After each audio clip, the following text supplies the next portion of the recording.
How much do you pay attention to a character's arc when you're writing? A lot for sure. If you can't clearly define it in at least 2 points, I don't think it's really a character, you know? Or it's you just have a really long one act and you're probably gonna need to figure it out. Or you're writing a crazy mumblecore movie. That's true. There's always that. Yeah. Oh, I forgot about Mumblecore. Yeah, that's true. Yeah. It's so funny too. When we were writing My Dead Dad, we're like, cool, we'll just do something like easy and like, or not easy, but like doable for us, you know, in a small apartment, and we'll make this mumblecore movie. Da, da, da. We made it, and it's like, it's a good problem to have. We're like, oh, this is like totally kind of traditional in the storytelling way, and people actually relate to it. Great. Like, well, we messed that up, you know, but in the best way possible. So I was like, awesome. Nothing against mumblecore movies, but you know, it's definitely harder to get people to relate, I think, to on a grander scheme of like, oh, this is a period of my life. I relate to that, you know, that change, you know. Did you set out to make one movie and then the movie kind of told you what it was once you got that rough cut? Absolutely, yeah. As a writer, I always am like, you know, put myself down because a lot of the coolest moments in the movie came from an editing choice we made, or an idea we had after we shot the movie and we needed pickups. We didn't do that many pickups, but we waited for a while, and any shot you see in the movie that's like an exterior of an apartment, or like Lucas completely alone, was likely a pickup. And there's a really cool part in the movie halfway through when Lucas is at his deepest, downest, worst spot I think he's ever been. He has sort of like almost a sweat dream, like nightmare pretty much after drinking too much. And that we came up with after having shot the whole film, and we were just trying to figure out how to really amp up the movie in post.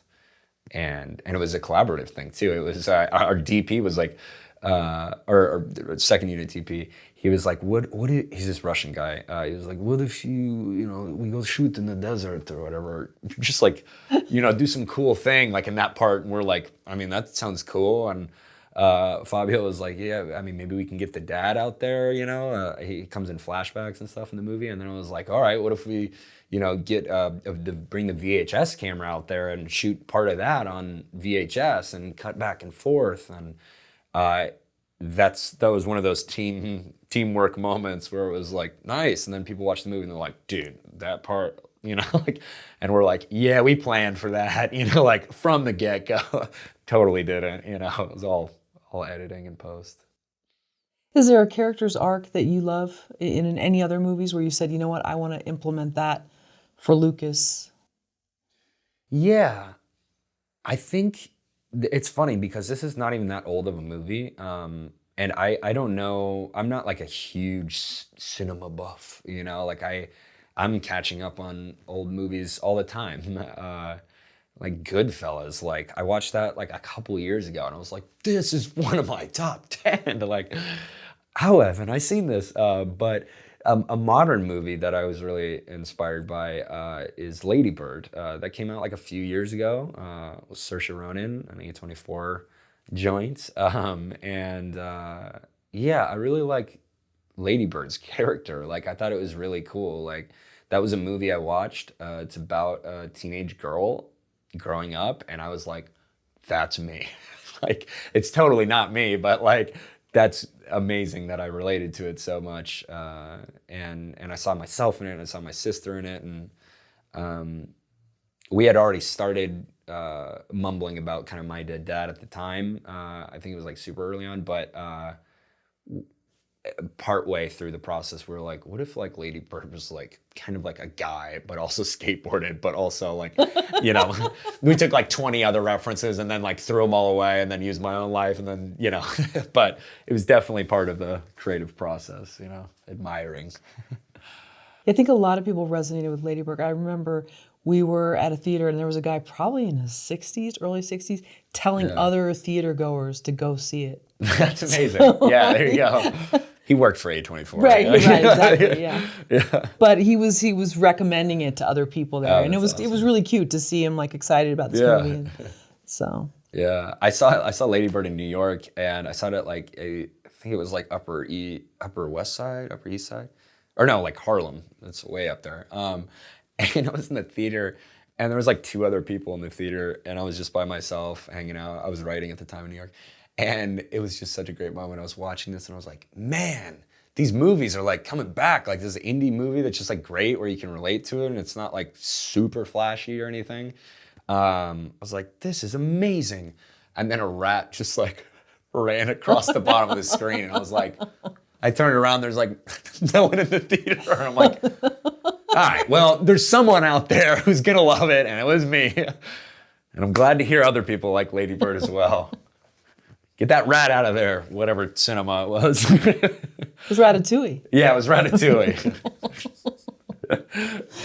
What should a writer understand about their character's flaws? A writer should understand about their character's flaws that those flaws are going to be used to a deadly degree against their character at some point in the movie. And that's what people are there for, watching it. Yeah. That's the interesting stuff. No one likes a perfect character. That's why I really like anti-heroes or people who are just like don't have their shit together, you know? Because everyone can relate to that at some point. Sure. Yeah. Were there times that you didn't want to punish Lucas? You wanted Luke, let's go softer on him, and then who knows? Maybe Fabio said, no, let's give him more conflict here. I don't know. Yeah, I'm trying to think. Or maybe Fabio was more protective of him. No, we both threw Lucas into the fire. Yeah, it's so funny. You watch the movie. We cut a few scenes out as movies do, in the cutting room.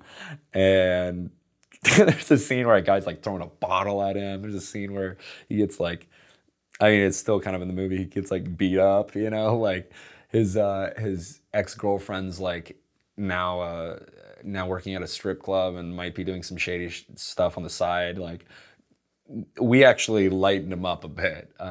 There's a cool thing. I'm sure any writers out there have seen this book or read this book, but Save the Cat. It's this classic writing book. My favorite term outside of Save the Cat, which the term describes in a movie, your protagonist has to do some redeemable thing pretty early on to get the audience on their side, like save a cat. But my favorite part about that saying is twisting on its head, where it's like, you can also kill the cat, which doesn't totally make sense, like how I'm describing it, but stay with me.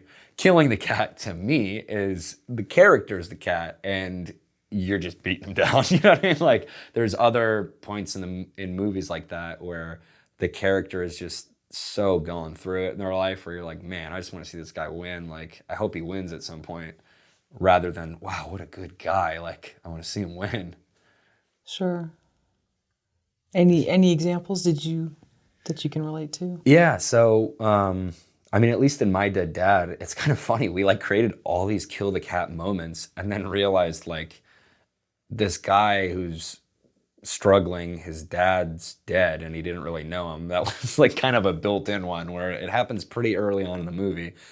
And the way we film the scene, it just kind of works where you're just like, oh man, this guy clearly has some issues with his dad, and we're going to find out why exactly. And he may change his mind.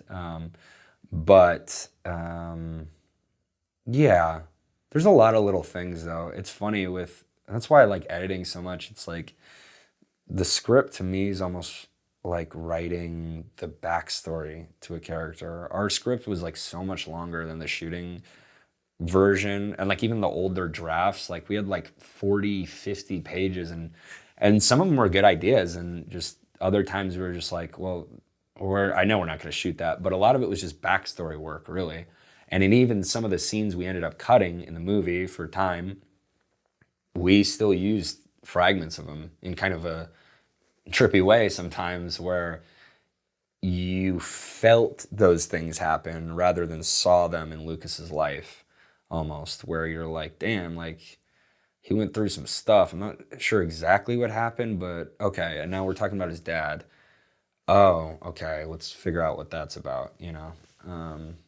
So I love editing.